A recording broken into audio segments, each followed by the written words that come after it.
Hello, everyone. I'm happy to be back with another Young Indian, part of the Voice of the Young series. Right now, we have with us Armaan Choudhary. Let's listen to him. Over to you, Armaan. Thank you, sir. Hi, everyone. My name is Armaan Choudhary, and I'm a recent graduate in political science and economics from Kirori College, University of Delhi. And I feel very honored to be a part of this Voice of the Young series because I think we all know this that in today's time, it has become both difficult and easy for youngsters to decide which career paths they want to take up or which are the fields that they are interested in. So I've been in a similar position, but at the moment, I've been exploring the field of public policy, social impact, and data science. So it would be great to connect to like-minded individuals through these platforms, and especially those who are, thinking about building their career lines in these fields. Because as a student, when I started that, it was all abstract and hazy. Because these new career fields that we were talking about, especially public policy, there was no form to it, like the other career paths that we have, which are more structured and which are more formatted. That these are the steps you do, and this is what you become. But that was not the case with public policy and social impact. These are very abstract and very open fields. So just coming back to my journey as such, that I've been born and brought up in Ghaziabad, Uttar Pradesh, and in a business family. So not much to do with academics and research, which I gradually felt inclined towards. And initially in my school years, again, the education system as it is, I felt very like in sense of being back in the race or being at the last of the benches because I was not being able to understand the theories and the subjects that were being taught in the school, and neither I was very interested in it. But yeah, after class 5 or 6, what kind of provoked me to understand things around me was that one day I went to my class teacher and I asked her that in the recent upcoming class assembly, I want to be the narrator of a play that was happening, because that seemed very interesting to me, that people are applauding students who are acting, who are speaking on mic. That's what I wanted to do. But some other teacher came in the class and they said, "Oh, Arman, he's not a bright student. He won't be able to do it. For that, you need to speak well. If you need to speak well, then you need to be good at academics, because that means that you are good at reading and writing, expressing yourselves in both the manner." And that felt very bad. So since that, after class 5, I decided that how bad or how boring academics may be, but I want to be good at it so that I can prove everyone that I have this personality of able to speak in front of others, and I can do things that the so-called smart kids are able to do. So yeah, things did change after that. Maybe with help of right teachers, right support from my friends and family, I was able to catch up on the academics, and uh, till the point I reached class 10. Finally, the goal that is set by the teachers, that sometimes achieve 95 plus as percent, right? When I did that in my class 10th boards, everyone was so happy around me. And although I was not very sure that what do I do with this now, but everyone was very happy. My family, my teachers, my friends. I was in the spotlight back then. But yeah, what happened after that? So we were asked to decide streams, right? And it's an unsaid rule. Mostly, it's everything that I'm saying is already known by everyone, that there is a custom that once you score 95 plus, then you are expected to join the science stream. And yeah, I was interested in science, but everyone just said that, don't think about your choice between humanities and science. Just go for science because you are a smart student now. Now you are a smart student. So, so I obeyed what was said to me, and I started PCB. But yeah, after 1 month, I was very clear in my head that this is something I cannot do. Maybe I will not fail at it. Maybe I can score good marks, but I wanted to be at a space where you are open to have your opinions. You can decide, you can talk to people around yourselves, and whenever a concept is shared to you, you can discuss about that, which I felt that didn't happen that much in the science classes. Maybe this is because of the education system that we have, but in that lens, humanity seemed the most near, like the nearby or the nearmost area where I could Mm, express myself. mm, So that's how I had to shift to humanities. None of them were happy. My family, friends, sorry, not friends, but teachers. They were not. They were strictly against this decision that you will be portrayed as a failure who couldn't do science. Now he's going to humanities, and in humanities, most of the students go who kind of barely passed in class 10th. So that's the perception that they have. But I joined the stream nonetheless. I was also very scared that what will happen, how I will be perceived, because that image was very important for me. But yeah, once I joined it, I was very happy. I was very happy with my choice. And after class 12th, I completed my class 12th board examination as the school topper and the regional topper, and scoring 99% in the examinations, although it was COVID. So yeah, you can partially contribute, like convey that, okay, this is my that have happened, but because I was also the head of the student council. But yeah, that boosted my confidence in taking deciding for myself, because I think that's very important in today's time, that once you are used to obeying what people are saying around you, then there's no coming back, or maybe it's very difficult to come back out of that loop, because once you get into that loop, then you will look for others that, okay, what do I do now, you tell me. But once you try doing that, once you try deciding for yourself, then you will, I think you can see that, oh, how the process works. Because now every time when you will fail or you feel disoriented, you wouldn't need to look at others. You just need to look at yourself, and you will find your answers. So that was a great step for me. And due to my marks, I could also come into the North Campus again. The structure that is it is but because I used to feel that even though I was very interested in humanities, policy, decision making, but what could have happened if I couldn't have scored that much? I could just understand how they were giving marks in class 12 boards. I was able to put my hard work in it, but that doesn't happen for everyone, and I saw that in front of myself. But nonetheless, when I came to college, and again I had some expectations, but yeah, it was the same field that we were playing by: examinations, getting marks, and getting out of the college. So I decided that now I've done enough with my theory work.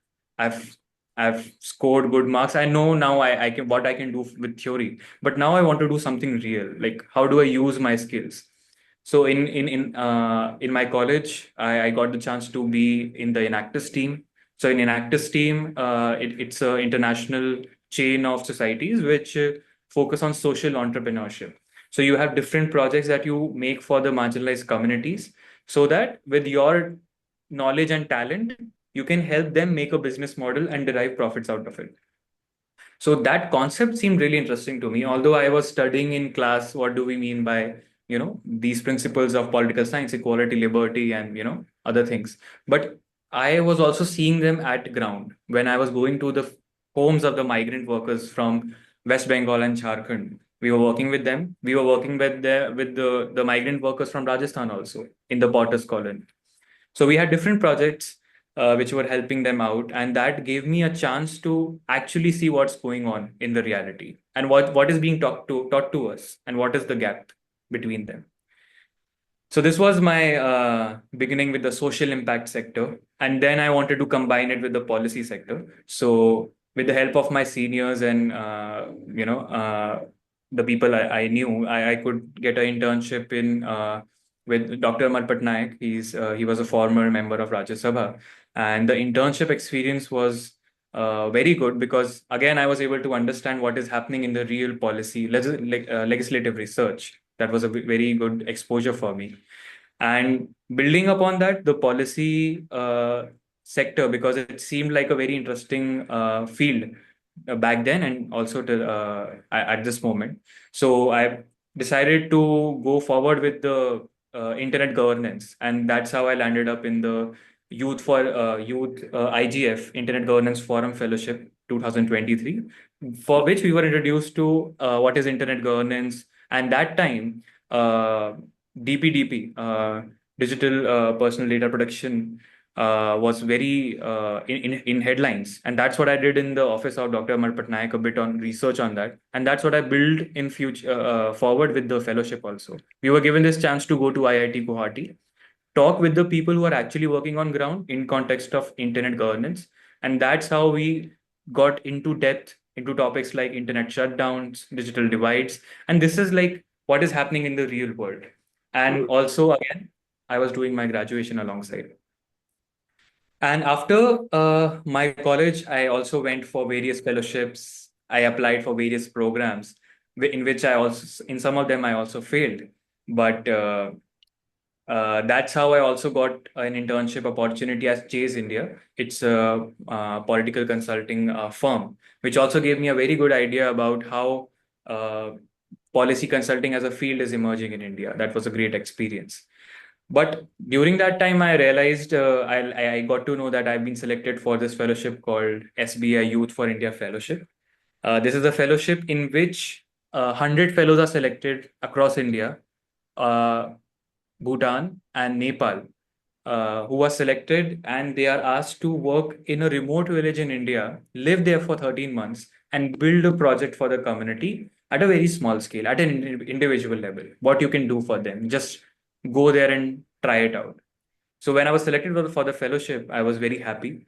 And although I was very happy at my internship also at the consulting sector, but then I had to make a choice. Now, which direction I should go forward in. As a political science student, I have been I've been also always thinking that one day I will get a chance to work at a, policy consulting and research sector. But now, when I had finally got it, I had also got another unique opportunity which I didn't know much about. So I said, okay, let's try this. Maybe I can come back. I can come back to my hometown. I never left my hometown. I never left Delhi region as such. So I thought that this is a good chance. At a young age, I can go out, take risk, and let's see what happens. So thanks to this fellowship, I got landed in Seva Mandir. It's a very reputed organization in South Rajasthan, working NGO, working with tribal villagers. And uh, for them, I'm right now building a model of bio-input resource centers, which can increase their climate change adaptation mitigation capacity. But what also happened very interestingly was that I also got selected for this course of data science for social impact. This is a course developed by Ashoka University, Data.org, JPAL South Asia, and also with some partner institutions like Triple IT Delhi and BITS Pilani. So when I got selected into that, that honestly gave me more confidence to leave the policy and research sector for the moment and explore these two things: social impact and data science. What does it mean? So this data science program was very interesting for me because, coming back to PCB, the reason I left science stream was due to my fear of mathematics and numbers. I didn't understand them because for me it didn't mean anything whether Ram has 14 mangoes or 10 mangoes, right? Whether whether a pole is standing 90 degree and what is the tan cos and everything. I couldn't understand the point of it.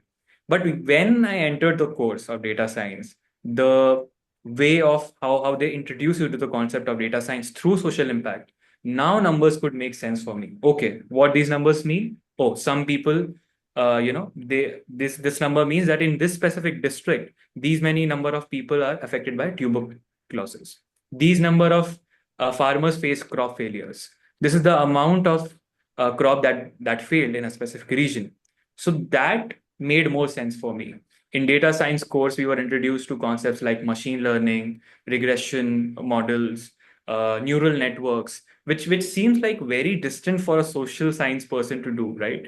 But the way they have pitched the course has been very interesting. So right now, what I am at is living in a village, in a remote village in Udaipur district, working with tribal farmers. There are a lot of things that I got to learn about them. I will like try to write something about that. But what I'm doing essentially is working on grassroots, but also learning these high tech concepts, that how do you utilize local data sources to get actually actionable insights. So that's what I'm targeting for the next 1 year, that I can use the local data of my districts and give some farming resilient practices and map out some key government schemes for farmers that can help them in the upcoming monsoon season, especially. So this is how I see the combination of social impact, public policy, and data science. And this is where I'm at. And I hope that maybe this resonates with some of the people who are exploring these fields, and they can also know about more about these fellowships and courses which are not the mainstream concepts or the mainstream fellowships that most people will do. But maybe we can pull out some people preparing for competitive or other examinations who might not find their heart in it, but they're just doing for the sake of it.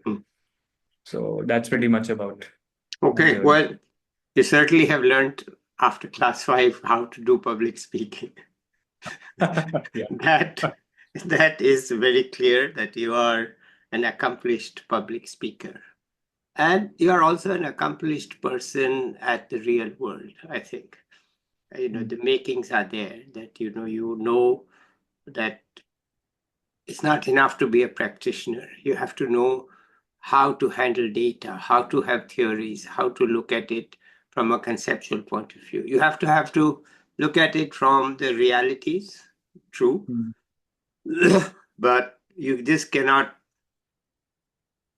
in today's world, with all the developments going on, ignore the theories coming out and the knowledge and all that. So I think it's a very good combination, and certainly the people will benefit from it.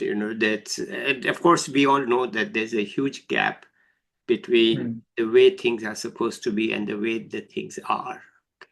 And a lot of the laws and schemes and all, they actually don't reflect the ground reality. And anyway, that's a pretty serious matter to discuss. But since you're a political science graduate, I try not to speak here, but let me put forward my views here. Okay.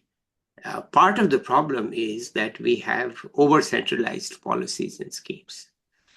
And the idea then implicit is that one size fits all. But one size doesn't fit anyone because of the diversity. I mean, as you have said twice, Southern Rajasthan. Okay. And that is a clear indication that even all Rajasthan policy doesn't work. Right? Since you are there in Rajasthan, what's happening in, say, Jaisalmer or Bardmer has no relevance to Udaipur, right? It is not going to work. You don't have the tribal areas, you don't have the desert. It's completely different. So once you have one size fits all, it fits no one, or it ill fits everybody. And it leaves a stark gap between what it is supposed to do and what it is doing. So this is the problem of over-centralization of powers. And, our states are as big as many countries and bigger than many countries, even when you look around, and yet we think of them as non-entities. No, it's just a state. Let's have a national policy. And the whole idea of a national policy then doesn't fit. Okay. And then, of course, there's a realization. So they have defined what they call as aspirational districts, which means backward districts. That here the national policies will certainly not be enough. But that's just a lame duck, awkward kind of categorization, because they just give more resources to those districts, but the schemes are the same. So you find that there's a huge gap over there. And until and unless, in my opinion, I mean, I started writing this 5-6 years ago, that we give the power to the chief ministers that is implicit in the Constitution and actually explicit in the Constitution. And also, we don't give any power to the Panchayati Raj, though they are constitutional authorities. You never once mentioned panchayats because, this is the problem, that we have a constitution which says they are the third level of the constitution, but on the ground, they are just wasting everybody's time and energy. As far as I know, I have not read a single incident where they say, oh, this panchayat is doing great work. It all comes down to people talk about the district collector, people talk about the NGOs, nobody talks about, and they say, yeah, this panchayat head is very good, and then say, what have they done? The answer is not much. They're not okay. So that's sort of political science thinking that we need to have.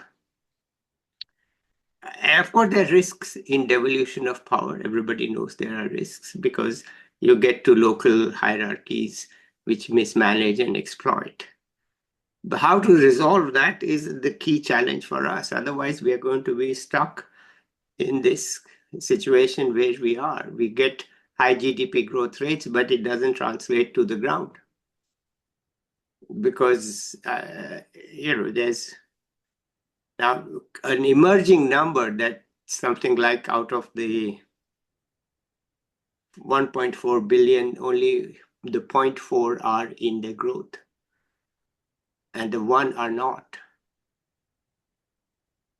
So really, it's only the decimal point that's giving you everything, and the rest of it's not. Anyway, that's just merging economics and political science. I'm glad that you have that in your mind. You know the data, you know the numbers, you know the ground realities.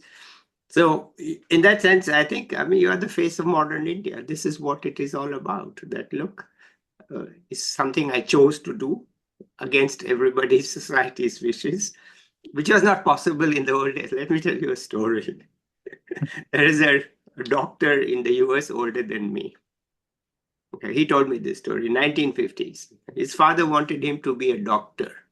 Okay, so he didn't want to be a doctor. So those days, this IITs were not even all 5 had been formed. Maybe there was only West Bengal at that time. So it wasn't like everything. So he went to his local college away from town to a bigger town, and he got admitted. And so then he signed up for science and engineering. He didn't sign up for medical. There was days you had to do biology and all. Anyway, so he went there. Then when he went on a college trip somewhere else, his father went to the principal of the college and said, listen, my son is not obeying me. He's enrolled for these courses. I want him to be a doctor. The principal said, what? How the heck can this guy do this? He just changed all his classes.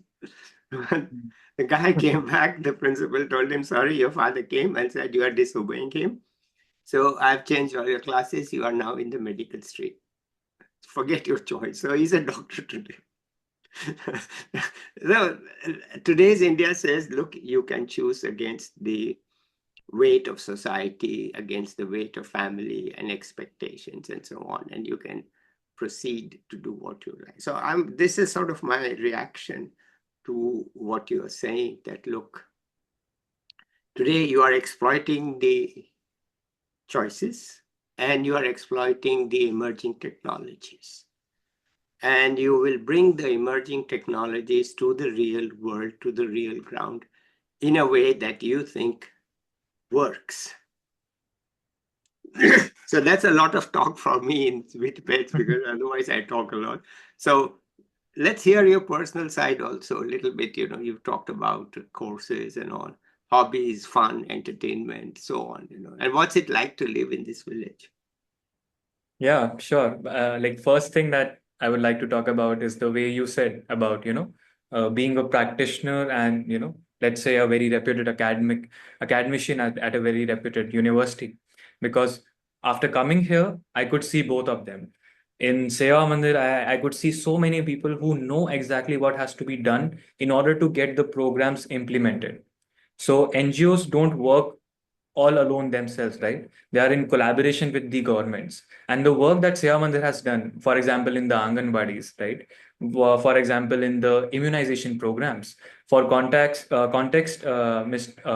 Abhijit Banerjee, he was in Seva, he worked with Seva Mandir before he collected the 18 country data set on poverty, and then he got the Nobel Prize, and then he wrote Poor Economics with his fellow researchers. So when I came to Seva Mandir, I saw that book. So I took that book, and I've been reading that along this fellowship, and the experience has been very unique. Like, hearing what he observed, here in terms of, we all know the problem statements, right? That India's GDP growth, what is the problem with equity in that sense? How many people are, outside the growth stream, right? But what has to be done, right? That has to be also talked about in a very important context, that okay, we know the problem statements, but how do you solve them? We also know that you can't solve these problems very easily, because we all know the factors that will come in, right? But how do you then build a solution for that? And the way evidence backed decision making comes in, because once you decide what's going to be right for people, then philosophies and political ideologies do come in hand, and that's where the problem or the method gets stuck, right? But as practitioners, when we are working as policy science people, as social impact people, how do we decide what's right for people, right? Obviously, we have to be in field, we have to talk to them, we have to understand their perspectives, socioeconomic conditions, but we also need to leverage data which we have by the you know impact of the digital or technological advancements. So that was very interesting for me to know about RCTs. How do you do randomized control trials? How do you differentiate between two social impact interventions, and how governments can adopt it? Because I could see that many people are so good at theories, academics, they know about all the concepts in detail. For example, I did that in Maharana Pratap University of Technology and Agriculture in Udaipur district.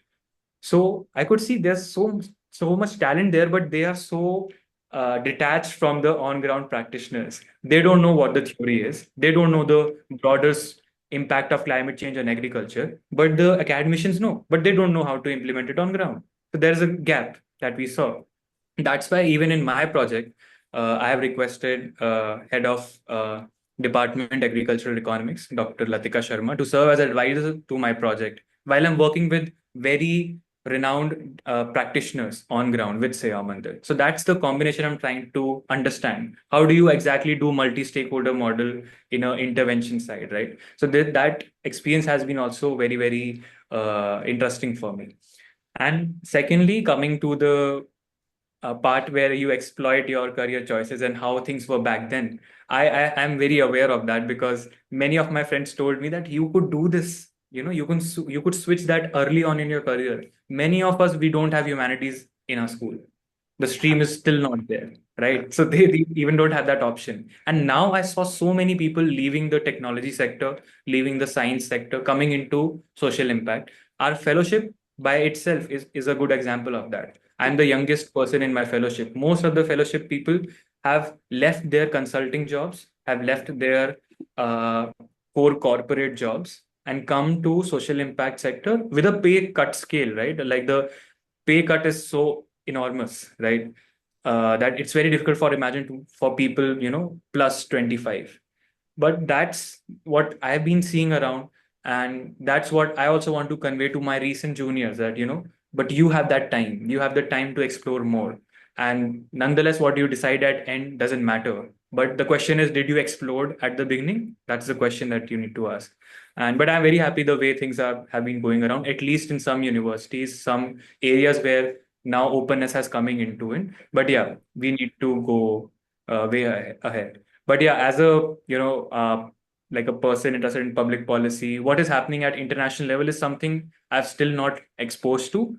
But yeah, when I got this opportunity to have this interaction with you, so I think if someone is also watching this video who is interested in these sectors, I think we would also love to know your perspective on these career lines as public policy people, and especially your work as World Bank, and also when you are teaching other students writing books, how have been your experience in the field Okay, in this? right. So let me address that. Okay. I think in India today, the teaching of public policy is booming at an exponential rate. And it is starting at a low level, but the growth rate is very high. I think it is the highest growth rate of any field. And I can say that a number of young people are interested, as you rightly said, taking pay cuts and so on, because they know that they can get back to pay when they want to, or perhaps some of them, but they do want to do something at this age. And they are even up to 30, 35. I talk to people and they are very dedicated and motivated. And actually, the reason is that there's a vacuum, there's a gap, and people sense it that, look, we are doing well. The government gives out the data, 6%, 7%, highest in the world. But when we go out, it's not there. Right? And heck, I can do something about it. I want to do something about it. It's a very good development. Okay? Because my feeling is that the governments in India, and I say governments, meaning state governments and the union government, they are at the end of what they can do. And we have a very famous book by Professor Muralidharan, How to Build State Capacity. Okay, it's a huge book. Part of it is how to build state capacity, basically saying the states don't have the capacity. I'm too impatient. I'm saying, look, building state capacity is too hard because it's tied up in politics. Okay. It's just too tied up in India's political system. And building that state capacity, yes, it is getting built, but it is always lagging behind. Right? And so the ground reality doesn't change as fast as it should. And the only way that I see out is for more nonprofit institutions to come up. And there's money in India these days, like you have a SBI fellowship, right? That's money. So, and Seva Mandir, you are hardly saying is short of money. They're doing well, I'm sure, for the money that they have. So I think young people working through nonprofit institutions is one of the way forward. Yes, the governments are very key, and chief ministers should do more, and they should have more authority, and they should have more funds. This finance commission should understand that, look, unless you give funds to the state governments, you are helpless. Okay? But the union government actually, and I say union by explicitly meaning to say union, not central. Okay? We should recognize that it's a union government. Union government doesn't have staff in the villages. Nobody works for the union government out there. They're all employees of somebody else.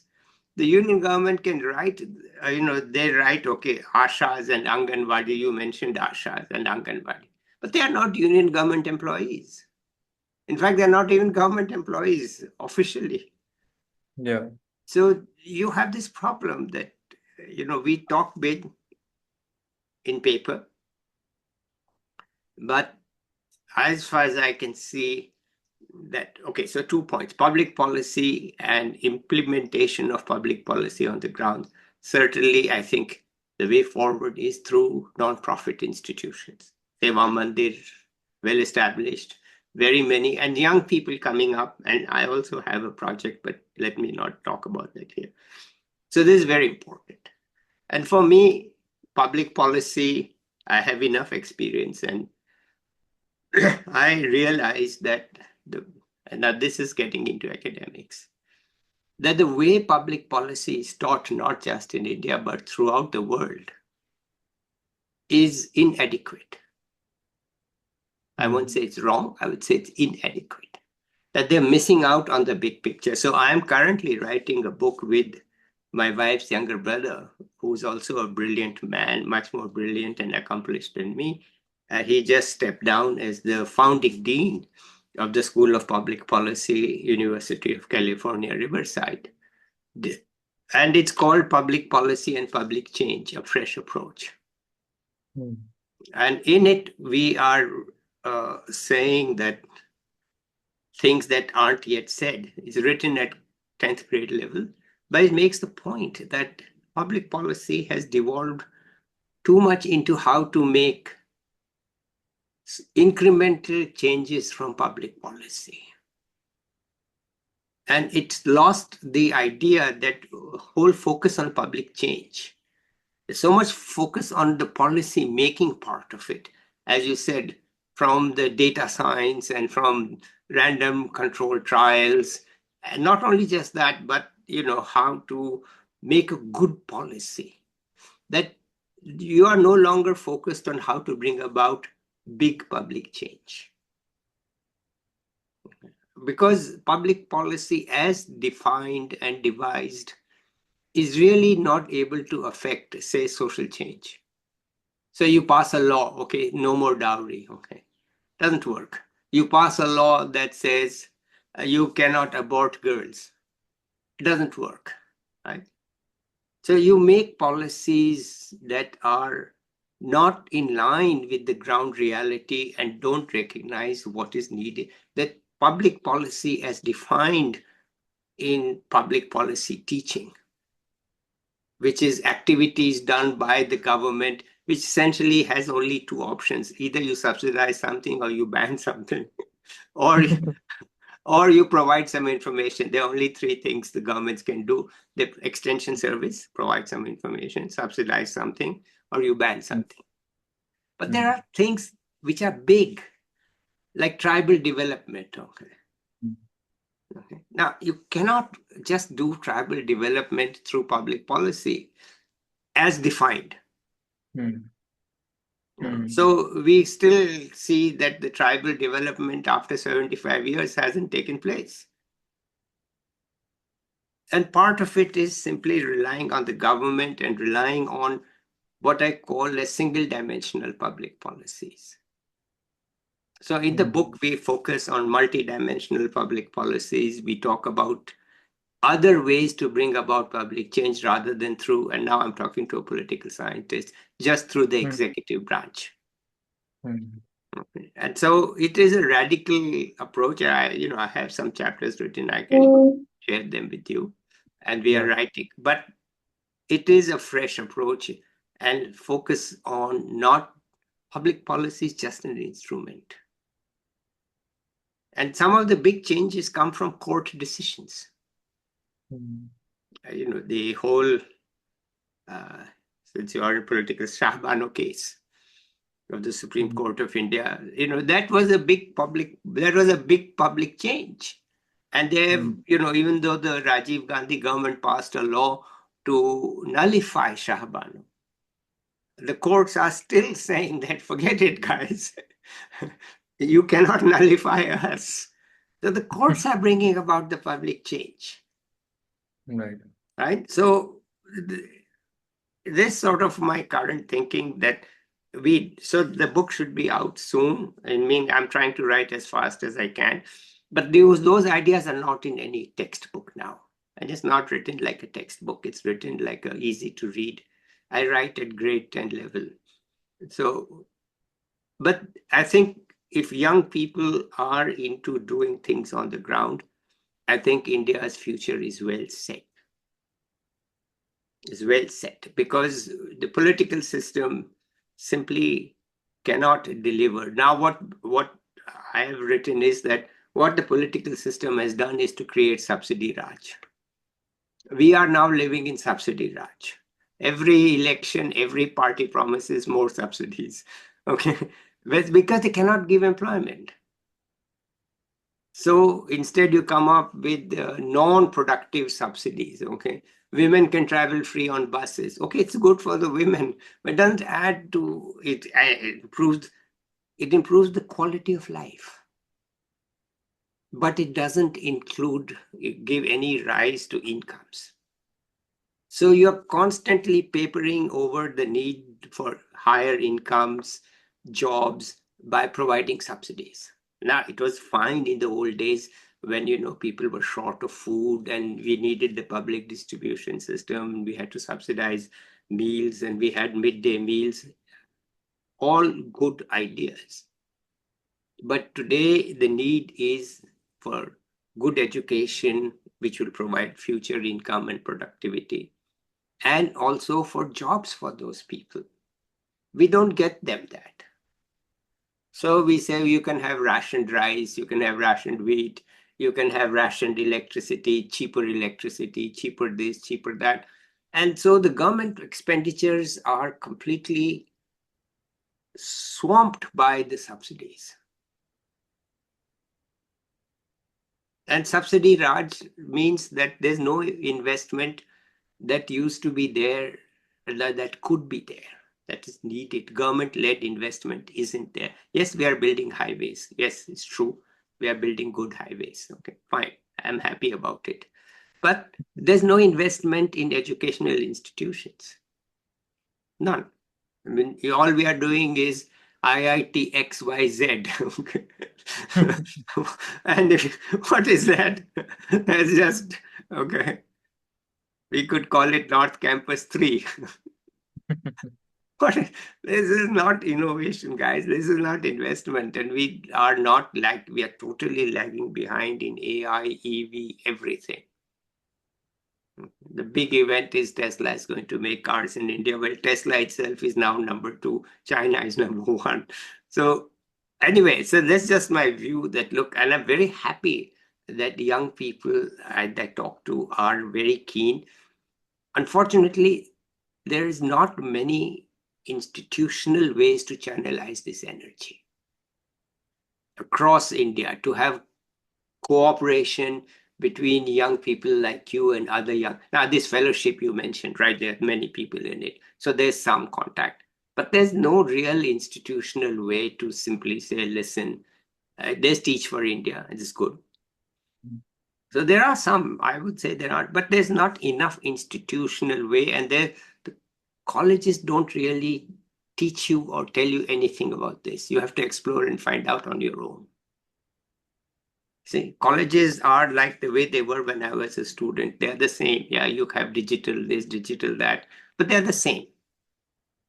They don't offer anything extra. So you have to do internships. You have, good. That's okay. Anyway, I've talked a lot. So let me stop. I have some things I want to talk to you offline also. So let me go back to you. So I've talked enough. Go ahead. Yeah, I think it has been a very interesting conversation, and for people who are thinking about these topics, I think it would be a good conversation to kind of dwell into and ask the right questions. But as you said, like one more thing that also happened with me, that I got into master's program right after my college graduation in some good reputed institutions. I don't want to mention their name because I'm going to talk about their curriculum. So when I was selected at the institutions I was aiming for. But then when I looked, my friend gave me a good advice that, just look at the curriculums. What is it that they are going to teach you? And when I talked to the alumni, right? When I talked to the current students, when I looked at the curriculum, I realized that there's nothing going to be like a value addition process, right? Which was my personal opinion. It might not be the complete truth, but the only realistic thing I could see there was a 1 month internship in a rural area. That's all, with an NGO. And I see that even in my NGO, I see people coming from reputed institutions. I work with them, right? To get a context what they are learning at college and what they are applying at ground, right? But they can't even start the basic, because as I was when I came here, right? I gave some ideas, but I saw them myself that they can't work because I don't know the ground realities. Now I'm developing that understanding. But when I saw those students coming for 1 week, 2 weeks, 1 month internship, so I was just thinking how much they could add value to themselves and what they're reading. That's the next question. It was all, as you said, the 10th grade thing. I felt that it is continuing since then. Social science, public policy, it has been revolving around the same things. Even in master's program, it was very surprising for me that we were still learning about the concepts of liberty, equality, and welfare state, liberalism, communism. But we need to go beyond that. That's what I felt. And just ending with two examples in when we were talking about policy, right? What I saw on ground in front of myself. When I was in ground, I saw this Mansi. There's a dam called Mansi Wangal Dam in Udaipur district, which was made in 2006 after getting land from tribal farmers. The only flat land they had, semi-flat land. We were talking about South Rajasthan, right? The one reason it is different from others is Aravalli ranges, right? So a valuable asset for tribal farmers is that at least they have some semi-flat or flat land, and that was taken from them just to provide water to Udaipur city. I understand that it was a very crucial decision to make because Udaipur was running out of water, and due to the floating population of tourists. But how it impacted tribals was also a question to us. Right now, we are talking about Polavara Dam. Excuse me for my pronunciation, but in Andhra Pradesh, we are talking about that. How it is going to affect the backwater regions of tribal areas. I can see that in myself, right in front of my eyes. Many of them now migrated to Ahmedabad and Udaipur in search of being migrant workers. So Yeah. that's how it has impacted in them. But when I asked the local SDM, what do you think about this? He said, these people were protesting back then, but now you see there is water all around, so they don't know what development is. We know what development is, and see, we made this Mansi Wangal a huge success. But what is success for them? Because they are not getting water out of it. They still are out of Jal Jeevan Mission Yeah. Yojana, right? Yeah. And second thing was that in the government school, I was taking a class on political science. They told me about various facilities that they don't have in school, which Seva Mandir is providing, for example, basic toilets and everything. Yeah. But Yeah. what they're getting from government is free bicycles for girls in Yeah. ninth class. Yeah. And they're not using it because the roads are not safe. Yeah. Girls don't feel safe when they're riding bicycles. And Yeah. the bicycles are being used by the boys, young Yeah. boys, to roam around the village. Yeah. So that's the two examples I wanted to share. And yeah, with that, I Okay. will just Yeah, rest well, fine. my. Thank you so much, Armaan. It's very, very refreshing to hear you talk. And let me end this here today. I want to talk to you offline a bit. And thank you for being here. It's really good to see you. Okay. Okay. So Thank you, I'll be sir. back with another young person or an expert soon. Till then, bye, everybody.